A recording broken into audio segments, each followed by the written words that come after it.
যখন ধরেন আমাদের প্রথম যারা আর কি ওখানে চলে গিয়েছিল, ওখানে তো ঢুকা হয়েছিল প্রথমে একটা দুইটা সানগ্রাম মারাইছে, তখন তো আমাদের অনেকেই পেছনে চলে আসছে।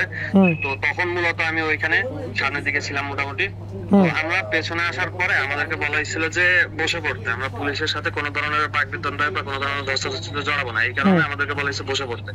আর আমাদের সামনে যারা ছিল তারা আসলে অনেকেই বসে পড়েছে। সো মানে আমরা আর কি এটা প্রমাণ করার চেষ্টা করতেছিলাম বারবার যে না, আমরা আপনাদের সাথে কোনো ধরনের এনকাউন্টারে যাবো না, আমরা এই কারণে বসে পড়ছি যাতে আপনারা আর আমাদের পরে ইয়ে করেন না, আমরা জাস্ট এখানে শান্তিপূর্ণভাবে অবস্থান করবো। তো সেই মুহূর্তে আমি যেখানে ছিলাম তার পেছনে, অর্থাৎ এটা হলো যে ইন্টারকন্টিনেন্টাল সাইডে যে আপনার কাছে রোডটা আছে। তো এখন হলো গিয়ে যে এরপরে যখন টিয়ারশেল মারা হয়েছে, সাউন্ডার মারা হয়েছে, তো পেছনে তখন আর কি মেইনলি অনেকে আহত হয়েছে, আমাদের যে সিরিয়াস ইনজুরি গুলো তখনই আসলে অকার করছে। তো আমি আর আরো কয়েকজন সামনে আটকে পড়ে গেছিলাম সেই ক্ষেত্রে, কারণ পেছনে তো যাওয়া সম্ভব হচ্ছিল না। তো তখন জল কামান আসে, জল কামান আসার পরে আমাকে যখন জল কামান দিয়ে অ্যাটাক করা হয়, তো তখন দেখা যায় যে আসলে মানে আমি একটু ডিসঅরিয়েন্টেড হয়ে পড়ি।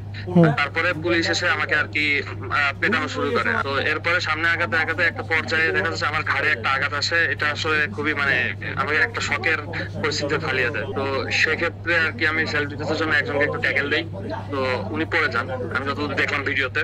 তো এরপরে আমি চলে যাওয়ার চেষ্টা করি ওখান থেকে, একজন এসে আর কি বডিতে ধরে মুখে ঢুকে ধরে আমাকে আর কি ফেলে দেওয়ার চেষ্টা করে। তো সে ফেলে দেয়, কিন্তু ফেলে দেওয়ার পরে আসলে আমাকে মানে খুবই আনপ্রফেশনাল ভাবে অ্যাটাক করা হয়।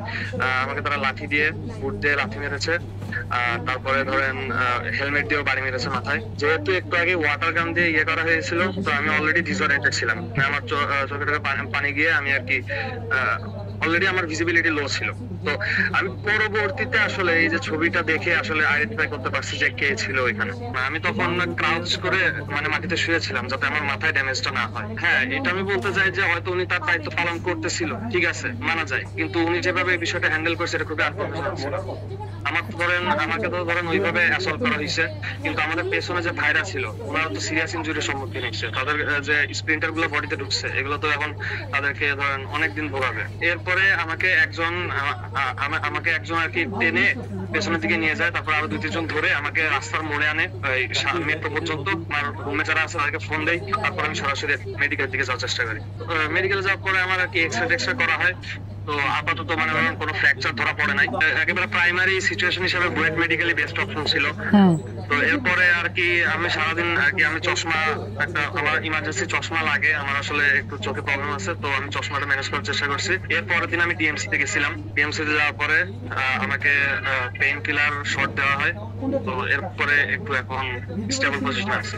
এটা আসলে মানে এমন ভাবে হয়েছে যেন আমরা খুব বড় নাশকতা বা কোনো কিছু করতে গেছি, আমরা তো এরকম কিছু করি নাই। তো আলটিমেটলি আমি এটা বলতে চাই যে এটার বিষয়ে একটা ব্যবস্থা নেওয়া হোক, ঠিক মানে তাদের দায়িত্ব পালনের যে রুলস অফ এঙ্গেজমেন্ট যেগুলো আছে, সেগুলো আসলে আমার মতে মানে একটু ভালোভাবে দেখা উচিত, যে আসলে আমাদের সাথে এই ধরনের আচরণ যে করা হয়েছে এটা তো কোনোভাবে জাস্টিফাইড মনে হচ্ছে না আমার।